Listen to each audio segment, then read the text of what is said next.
Bonjour, bienvenue sur ma chaîne. Donc aujourd'hui je viens avec une petite vidéo. J'ai fait un petit TikTok où j'ai parlé du dédouanement à 3 000 € de ma voiture.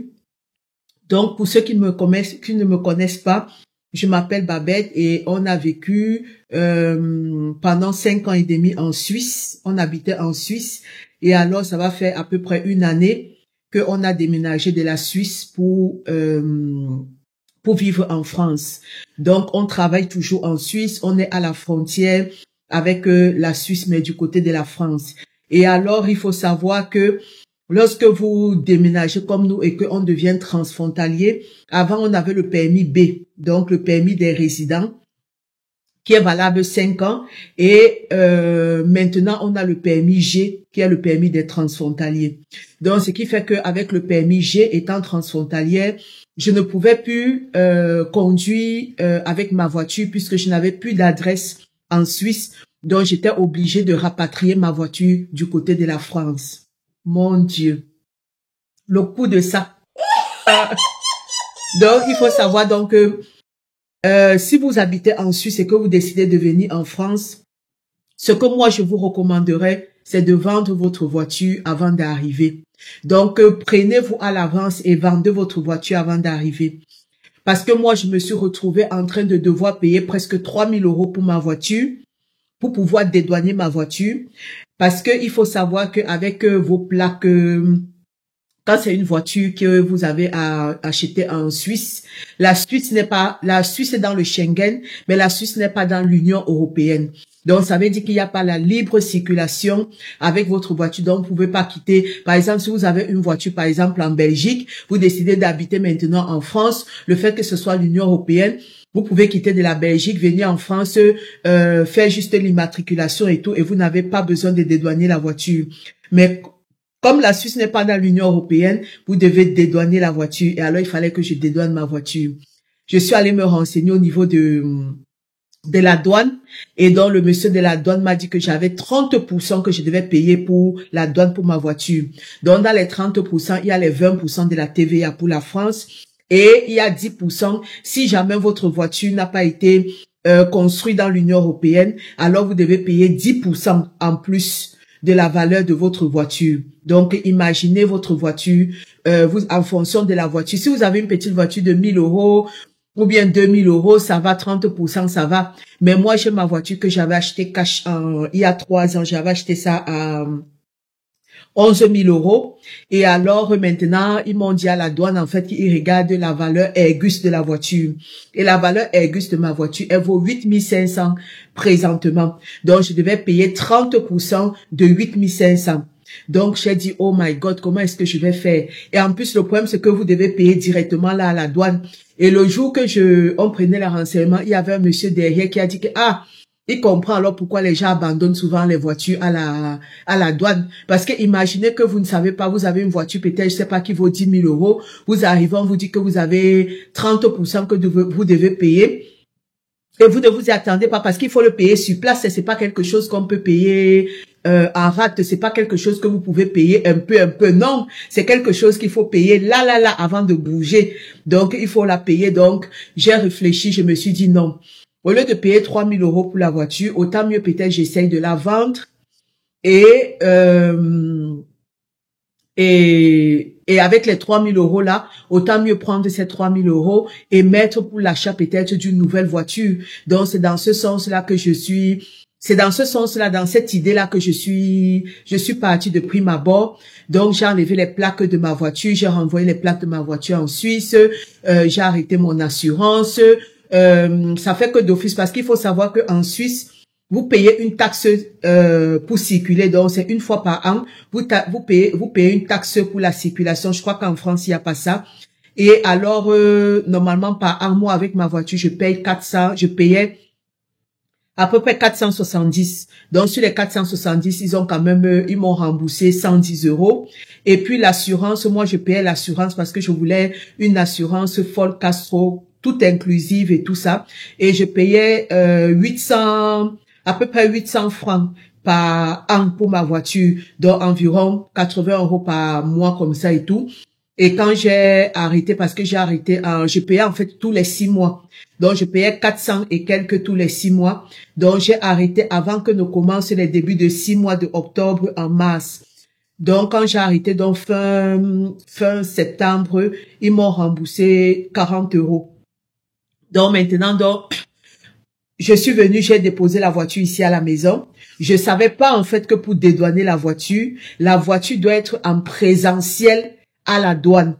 Mais je me demande même de toute façon, pourquoi est-ce que la voiture, en fait, c'est la règle que la voiture doit être en présentiel à la douane. Mais je suis sûre qu'il y a des gens qui trichent. Moi, si j'avais su qu'on n'aurait pas regardé la voiture, je sais pas, je pense que j'aurais un petit peu triché. Parce que maintenant, pour pouvoir remorquer la voiture d'ici, attendez, je vais venir. Donc, dans les conditions, en fait, pour dédouaner la voiture doit être en présentiel. Donc, la voiture doit être garée à la douane. Mais il y a tellement de gens qui dédouanent les voitures que les gens sont dans les bureaux, ils n'ont pas le temps pour commencer à dire qu'ils vont sortir, regarder chaque voiture pour s'assurer que c'est la bonne voiture qui est là, qui est en train d'être dédouanée, quoi. Mais le problème, comme on ne sait jamais, si vous avez la poisse qu'ils décident de contrôler de votre voiture et de venir voir la voiture, peut-être si ils soupçonnent qu'il y a quelque chose qui ne va pas, alors vous êtes dans la merde si vous n'avez pas la voiture sur place. Donc, nous, maintenant, comme j'ai dit, j'avais enlevé les plaques et tout. J'avais déposé la voiture ici à la maison parce que au départ, je me disais, je vais pas la dédouaner, je vais m'investir à acheter une nouvelle voiture. Donc, nous sommes allés visiter les voitures. Pour ceux qui n'ont pas vu mon dernier vlog, je vous le mets ici quelque part. Donc, on a visité les voitures et j'ai trouvé une voiture, une Suzuki S-Cross. Ça m'a trop plu, j'ai trop aimé cette voiture. Donc, elle était à 28 000 euros. Et alors, j'ai demandé à la banque pour pouvoir avoir un crédit pour compléter un petit peu. Et la banque m'a donné rendez-vous 2 semaines plus tard. Or, entre-temps, j'ai ma fille qui va au basketball 2 fois par semaine. Et elle va au piano et au solfège 1 fois par semaine. J'ai mon fils qui va au basket 2 fois par semaine. Et les week-ends, ils ont match dans différentes autres villes, quoi. Donc, je me suis dit, on va faire comme ça. La première fois, on les a accompagnés à pied. Surtout moi qui travaille de nuit, quand je rentre le matin, surtout le mercredi, si je rentre le matin, le mercredi, j'arrivais ici parce que, n'ayant plus de voiture, je partais en transport en commun. Donc, j'arrivais ici plus ou moins à 9 h à la maison. Et à 13 h, il fallait ressortir. Il fallait aller prendre le bus. Le bus n'arrivait pas là où ils font le sport parce que le bus te laisse à un niveau. Il faut marcher 20 minutes à pied pour arriver là où ils font le sport et tout ça. Donc, je prenais sur moi, je faisais, et quand je devais encore travailler le soir, vous voyez un petit peu l'épuisement parce que mon mari travaille aussi. Quand il ne travaillait pas, il le faisait, mais quand il travaillait, pour ma fille, heureusement, elle a eu la chance que son entraîneur passait la prendre ici à la maison et puis pouvait la ramener et qu'on sort, quoi. Mais c'était vraiment pénible. Et alors, une fois, on a loué une voiture, on a une Toyota, la dernière Toyota, là, une Toyota Cross, quelque chose comme ça et tout. On a loué cette voiture. Elle était neuve, elle avait que 687 km et tout ça. Donc, on s'est dit, ok, comme elle est neuve, on va un peu essayer de tester ces voitures, voir un petit peu si elle est bonne et voir si on achète plutôt celle-là, quoi. Donc, on l'a testée, mais elle était un peu bruyante. Et puis, j'ai regardé un peu les avis sur Internet et tout ça. C'était pas trop dans ce que je voulais. Donc, c'est pour ça que je suis allée plus vers la Suzuki S-Cross, quoi. Donc, on a loué une voiture. Donc, une fois, on a payé presque 200 € pour 3 jours. Et alors, comme le rendez-vous avec la banquière n'était toujours pas là et tout, et j'ai dit à mon mari, on va pas passer le temps parce que il y a une semaine où les enfants avec vraiment folle activité, il fallait être là parce que quand ils rentrent de l'école avec le bus de l'école, ils sont ici à la maison vers les 17h40. Vous voyez, à 18h, ma fille, elle avait son basket, mon fils aussi avait son sport, il avait son football et il passait à une étape un peu supérieure. Donc, par rapport à son niveau où il était, il passait un peu à un niveau supérieur et le nouveau entraîneur voulait qu'il soit absolument là le jour là à 18h pour pouvoir jouer avec les autres, voir un petit peu comment ça se passe. Donc j'ai dit à mon mari que non, on va pas passer le temps à louer les voitures. Au lieu de passer le temps à louer les voitures, parce que tu loues la voiture 200 €, tu déposes une caution de 1200 €. À la fin, on te remet la caution, mais parce qu'il y a rien eu. Mais si jamais il y a eu un petit peu peur, parce que quand j'avais la voiture là, c'était comme si j'avais 9. Donc, je conduisais comme ça, comme si c'était un neuf. Parce que moi, j'ai horreur que quand je dépose ma caution et qu'on me rembourse pas. Donc, même dans les appartements que j'ai toujours loués et tout ça là, moi, je fais toujours l'effort de telle sorte que je laisse vraiment comme j'ai trouvé, s'il y a des petits trucs et tout, parce que je veux recevoir ma caution, oh! Je veux ma caution. Donc, c'est donc comme ça que tu conduis comme un neuf et tout.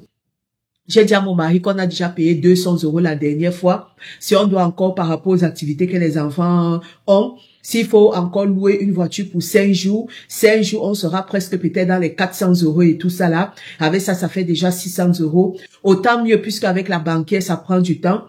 Autant mieux dédouaner notre voiture ici là.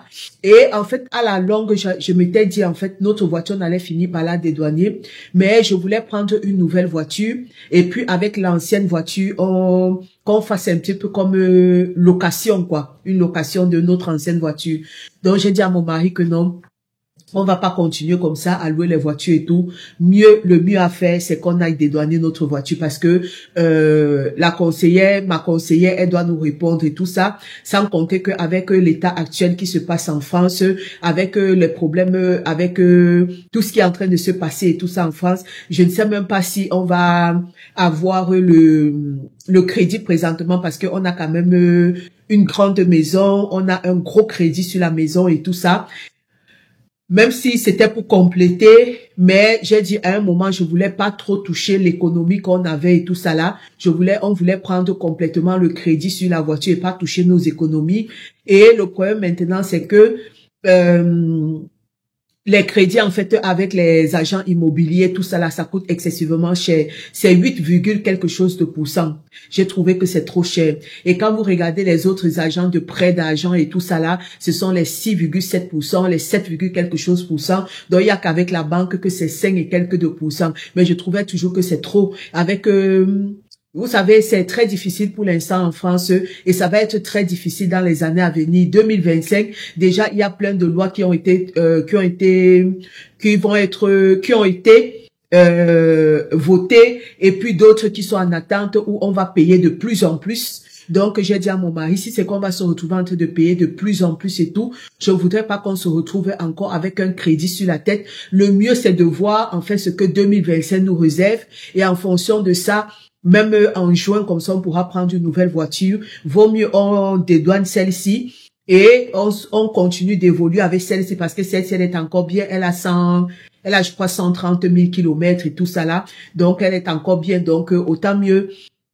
On continue avec celle-ci, on voit un petit peu. Et vous savez, nous, c'est à partir de l'année prochaine qu'on va payer les impôts en France. Donc, normalement, à partir de cette année, on devait payer les impôts, mais on ne savait pas, en fait, que aux impôts, il fallait qu'on aille pour qu'ils commencent à couper chaque mois. Parce que maintenant, en France, ils coupent à la source. Donc, chaque mois, ils coupent un certain montant pour les impôts. Donc, on ne savait pas qu'il faut aller. Donc, ce qui fait que cette année, on n'a pas payé des impôts en Suisse, donc c'est en France qu'on va payer les impôts. Donc l'année prochaine, quand on va déclarer, il y a beaucoup d'impôts qu'on va devoir payer et tout ça. Et j'ai dit à mon mari, non, le mieux c'est d'être calme, la voiture ne fuit pas. On va voir l'année prochaine par rapport aux impôts, qu'est-ce qu'on va payer, par rapport à tous les lois que les gens sont en train de voter, que la classe moyenne ou bien je sais pas, parce que de toute façon, c'est toujours le bas peuple qui se retrouve en train de payer quoi. Donc nous, on va devoir payer. Et on va voir maintenant, parce que s'ils augmentent les impôts et tout ça, qu'est-ce que ça va être? Je lui ai dit, je veux pas qu'on se retrouve avec la corde au cou et tout ça. Autant mieux, on postpose l'achat de la voiture. Donc, on est donc parti pour dédouaner la voiture. Heureusement pour nous. Heureusement pour nous.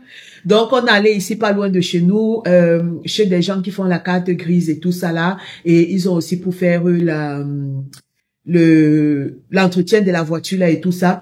Et c'est donc là où le monsieur nous a dit que ne partez pas. Il nous a donné en fait un certificat de vente et il nous a dit de pas aller payer, de pas aller mettre cher là-bas parce que sinon on va se retrouver en train de payer trop cher. Nous on savait qu'on va arriver, on n'avait rien en vente et tout ça là. Et puis ils allaient calculer en fonction de la valeur Ergus. Donc, ça devait faire 30%, ça devait faire à peu près dans les 2600 € qu'on devait payer, sans compter que après vous devez payer la plaque provisoire. On a payé la plaque provisoire à 185, un truc comme ça.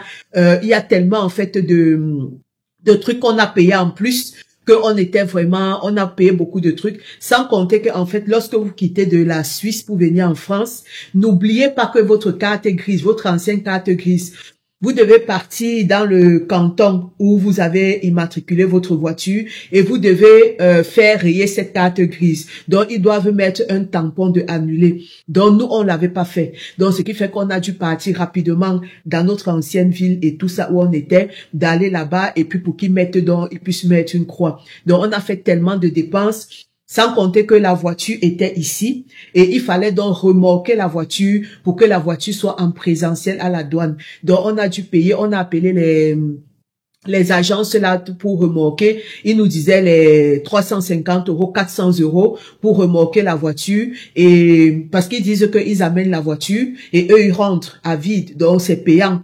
Donc, et si jamais ils doivent revenir reporter la voiture pour revenir encore avec la voiture, c'est payant. Donc, à la fin, on a dit non. Heureusement, le monsieur qu'on a rencontré dans la carte grise là et tout ça, il nous a donné le numéro de quelqu'un qui le fait, comme on peut dire, au black et tout ça. Donc, on a payé 150 € pour aller avec la voiture. Normalement, on devait revenir avec la voiture. Mais comme on n'a pas pu faire tous les papiers ce jour-là, parce que c'est rapide, hein, en moins d'une heure, vous faites tous les papiers. Vous faites tous les papiers. Mais comme on n'a pas pu faire les papiers à temps parce qu'on n'avait pas le cachet d'annulation et qu'il fallait aller dans le canton où on était, ça fait donc que on a laissé la voiture et que moi je suis rentrée. Mon mari, il allait annuler le tampon et il a pu arriver à temps parce qu'il est arrivé, il a pris un taxi, il est allé là-bas, il a annulé, le taxi l'a attendu, il est revenu avec le taxi, ça a permis qu'il puisse réussir à prendre son train et alors il est retourné à la frontière et il a fait donc tous les papiers et c'était bon. Mais ce qui a fait qu'on a payé moins, c'est quoi? C'est que comme je disais, le monsieur de la carte grise nous avait dit de pas aller mettre là-bas beaucoup. Donc, on a donc réfléchi. J'ai dit, comme la voiture était à mon nom et que la carte grise était à mon nom, on a décidé, donc j'ai fait comme si j'ai vendu la voiture à mon mari. J'ai vendu la voiture j'ai vendu la voiture à mon mari et tout ça. Et donc, c'est comme ça donc on a vendu à un prix un peu moins la moitié du prix. Et c'est donc comme ça, donc, arrivé là-bas, vous avez la possibilité, soit vous allez à la douane suisse, vous faites les démarches qu'il y a à faire, vous payez, après vous allez, non, les démarches qu'il y a à faire, après vous allez à la douane française et vous payez les 30%, soit alors, vous avez la possibilité de donner 100 €, il y a à la douane des transitaires.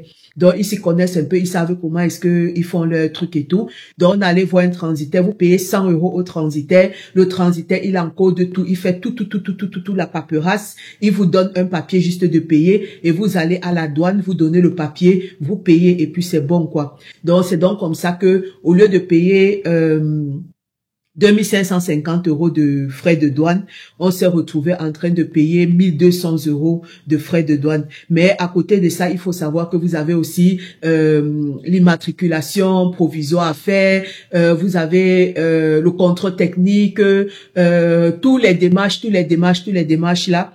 Donc au total, toutes ces démarches là nous ont coûté, au lieu de nous coûter dans les 3250, 3400 comme ça que ça allait coûter, ça nous a coûté à peu près dans les 2000 € comme ça qu'on a dû payer. Mais le problème, c'est que c'est pas fini. Parce que vu que maintenant, il faut immatriculer, il faut faire la carte grise définitive. Il faudra faire un certificat de conformité. Et le certificat de conformité, normalement, vous le faites parce que moi, par exemple, c'est une Nissan. Vous devez le faire à Nissan et c'est payant. Donc, quand vous faites le certificat de conformité, en fonction maintenant de si votre voiture, parce qu'en fait, il en est ressorti que ma voiture est une voiture qui a été faite en Angleterre. Et comme l'Angleterre n'est plus dans l'Union européenne, c'est pour ça que j'ai dû payer les 10%. Si l'Angleterre était encore dans l'Union européenne, je n'aurais pas payé les 10%. Donc, et ça fait donc que le fait aussi donc que ma voiture n'est pas dans l'Union européenne, n'a pas été faite dans l'Union européenne, fait en sorte que maintenant je dois payer 300 € pour le certificat de conformité, alors que lorsque c'est parfois les voitures dans l'Union européenne, ils payent les 160, les 100 machins, mais moi je dois payer 300 € pour immatriculer, donc pour avoir seulement le certificat de conformité avant de pouvoir faire encore d'autres papiers pour immatriculer la voiture. Donc je trouve que c'est trop de frais. c'est trop de tracas. Donc, si vous avez la possibilité, vous quittez de la Suisse pour venir en France, le mieux, c'est de vendre votre voiture là-bas et de venir et de racheter une autre voiture ici, là. C'est beaucoup, beaucoup mieux. Moi, si j'avais réfléchi, si je l'avais su à l'avance, c'est comme ça que j'aurais fait. J'aurais vendu d'abord la voiture, même avant d'enlever les plaques de la voiture. J'aurais vendu d'abord la voiture avant de venir ici, et en venant donc ici, là, je m'achetais avec l'argent que j'aurais reçu pour la vente de ma voiture, j'aurais pu mettre l'apport et donc là, j'aurais pris une nouvelle voiture sans problème, quoi, en sachant que je n'avais plus l'autre. Donc, c'est un petit peu ça ma petite expérience que je voulais partager avec vous. Désolée, mais je vais pas faire le montage, je vais vous mettre la vidéo comme ça. Donc, n'hésitez pas à vous abonner, à partager, à mettre des commentaires. Qu'est-ce que vous en pensez? Vous trouvez que c'est cher, que c'est pas cher? À mon avis, de toute façon, ça va être cher parce que 2500 €, c'est le prix d'une petite voiture, quoi. Ça, c'est le prix d'une petite voiture. Et encore même, il y a des gens qui ont des petites voitures à moins que ça. Donc, je trouve quand même que c'est excessivement cher, le fait de dédouaner. Et même encore, normalement, quand vous quittez, par exemple, de la Suisse pour la France, vous devez dédouaner tout ce que vous ramenez de la Suisse pour la France. Moi, heureusement, de toute façon, quand on était en Suisse, on avait un petit appartement. On avait un appartement de 2 chambres. Donc, on avait un appartement de, je sais pas, 68 mètres carrés et on est quitté de 68 mètres carrés à 245 mètres carrés. Donc, ce qui fait que toutes les choses qu'on avait en Suisse, on avait tout laissé, on avait donné, il y avait un nouveau locataire qui avait aménagé à côté de nous, il n'avait pas encore les choses, donc on lui a donné tout, les fauteuils qu'on avait, les tables, même les lits des enfants et tout ça là, on a donné, il y avait juste un autre lit qui était déjà cassé qu'on a jeté, mais en tout cas, on lui a donné tout, quoi. Donc, on est venu vraiment avec rien. On a tout racheté ici, là. Donc, ce qui fait qu'on n'a pas dû dédouaner quelque chose de matériel à part la voiture, quoi. Mais je pense qu'il y a des gens qui passent sans rien dédouaner et tout ça là, et qui arrivent et tout, mais bon, je sais pas, mais bon. Donc, c'était un petit peu ma petite expérience que je voulais partager avec vous. Comme j'ai dit, n'hésitez pas de vous abonner, partager, soutenez-moi, parce que je comprends pas. On est bientôt 10 000 abonnés. Mais quand je sors les vidéos, je sais que j'ai un souci parce qu'il y a beaucoup de gens qui se sont abonnés sur ma page par rapport à ce que je faisais les vidéos de la Suisse. Mais pourtant, dès le départ, c'est pas les vidéos de la Suisse que moi je faisais. Moi, j'ai fait les vidéos de la Suisse pour partager mon expérience, mais c'était pas que ma chaîne devait être une vidéo de la Suisse. Donc, tous ceux qui me suivent là pour la Suisse là, suivez autre chose aussi, ou bien alors désabonnez-vous. Parce que je préfère savoir que j'ai 3000 abonnés et que c'est 3000 abonnés des gens qui me suivent que d'avoir 10 000 abonnés et quand je sors une vidéo, j'ai même pas 1000 likes, j'ai même pas 1000 vues sur une vidéo, c'est pas normal. Donc, aidez-moi à vous donner des informations. Donc, parce que si vous ne m'aidez pas, en likant, en commentant, il y a plein de sujets que j'aimerais bien évoquer. Il y a des trucs, même certains trucs de la Suisse que j'aimerais bien parler, mais je me dis parfois à quoi bon. Si c'est pour qu'il y ait pas assez de vues, c'est un peu comme si je perds mon temps. Comme là, présentement, j'ai la chance de pas travailler. J'ai 3 jours à la maison. Au lieu d'être devant mon Netflix à regarder mon Netflix et tout ça là, à me détendre ou bien à dormir, à faire la grasse matinée. En plus, les enfants n'ont pas école. Donc, raison de plus pour me coucher, faire ma grasse matinée. Je suis debout en train de vous faire la vidéo. Je suis debout en train de vous faire la vidéo. Donc, c'est un partage, c'est un échange. Donc, aidez-moi dans le partage. Allez, je vous fais de gros bisous et je vous dis à la prochaine vidéo. Bisous.